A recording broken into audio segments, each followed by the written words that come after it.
ఏ government అధికారంలోకి వచ్చినప్పటి నుంచి చాలామంది పేదవారందరూ కూడా ఆసుపత్రులలో వాళ్ళ శక్తి మేరకు ఖర్చు పెట్టుకొని పోవడము, ప్రభుత్వ ఆసుపత్రులలో వారు చూపించుకొని మెరుగైన సేవలు పొందడము, తర్వాత ఇంకా కొంత ప్రభుత్వ ఆసుపత్రులు కాకుండా సొంతంగా ఖర్చులు పెట్టుకునే పరిస్థితుల్లో వీళ్ళందరూ ఈరోజు చెక్కులు పంపిణీ చేసిన 23 మందిలో 25,66,475 రూపాయలు అమౌంట్ను ఈరోజు వాళ్ళకు లబ్ధిదారులకు ఇవ్వడం జరిగింది.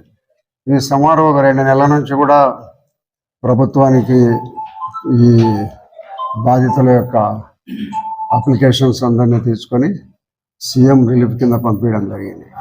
ఇప్పుడు మేము గతంలో సీఎం రిలీఫ్ తీసుకొని పోయి ఇచ్చేవాళ్ళం. ఇప్పుడు ఏదో ఒక యాప్ పెట్టినారు. ఆ యాప్ ద్వారానే మేము వాళ్ళకి పంపిస్తున్నాము. వాళ్ళు ఆన్లైన్లో పంపిస్తున్నాము. వాళ్ళు చెక్కులు వచ్చిన సందర్భంగా ఆన్లైన్లోనే కొన్ని మాకు పోస్టులు రావడం జరుగుతుంది. ఎప్పుడైతే వాళ్ళు 15-20 చెక్కులు అయినాయో వాళ్ళు 20 మంది అయిపోయింటారో వాళ్ళు పోస్టుల ద్వారా పంపిస్తున్నారు.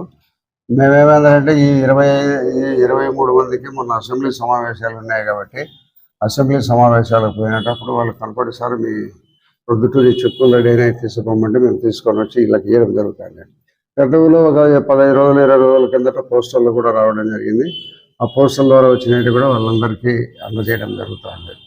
కాబట్టి ఏదో ఇబ్బందుల్లో ఉండబడిన వారికి కొంత ఆసరా, ఖర్చు పెట్టుకునే డబ్బుల్లో ఏదో 1000 రూపాయలు ఖర్చు పెట్టుకుంటే ఒక 500, 600, 700 వస్తే కొంత ఉపశమనం జరుగుతుంది.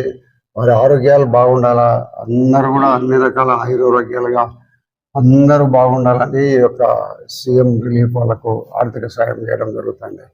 కాబట్టి ఆర్థిక సాయం భవిష్యత్తులో ఇంకా ఎక్కువ స్థాయిలో అందరికి ఇచ్చే ప్రయత్నం చేద్దాం.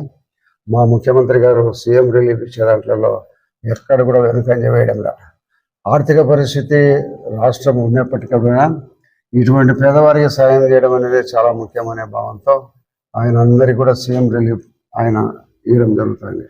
కాబట్టి భవిష్యత్తులో ఇదే ఒరవడి కొనసాగిస్తాము. ఎంతమంది ఉన్నా కానీ వాళ్ళందరి అప్లికేషన్లు పంపించి వారు ఖర్చు పెట్టుకున్న డబ్బుల్లో వాళ్ళకు చేయూతగా కొంత డబ్బులు ఇవ్వడం అనేది జరుగుతుంది. ప్రతి ఒక్కరికి 50% పైన ఇస్తాం. కాబట్టి భవిష్యత్తులో అందరూ ఎవరన్నా వీళ్ళ ఆసుపత్రుల ద్వారా ఖర్చు పెట్టుకునే ఉంటే వాళ్ళు వచ్చి ఇక్కడ ఇస్తే ఇవన్నీ కూడా ఆన్లైన్లో పంపించి తెప్పిస్తాం. ఓకే, తొందరలోనే ఒక వారం రోజుల్లోనే మళ్ళీ కొన్ని చెప్పులు వచ్చేటి ఉన్నాయి. అవన్నీ కూడా పంపిణీ చేయడం జరుగుతుంది. లైక్ బటన్ క్లిక్ చేయండి. మరిన్ని వీడియోలను పొందడానికి దయచేసి సబ్స్క్రైబ్ చేయండి.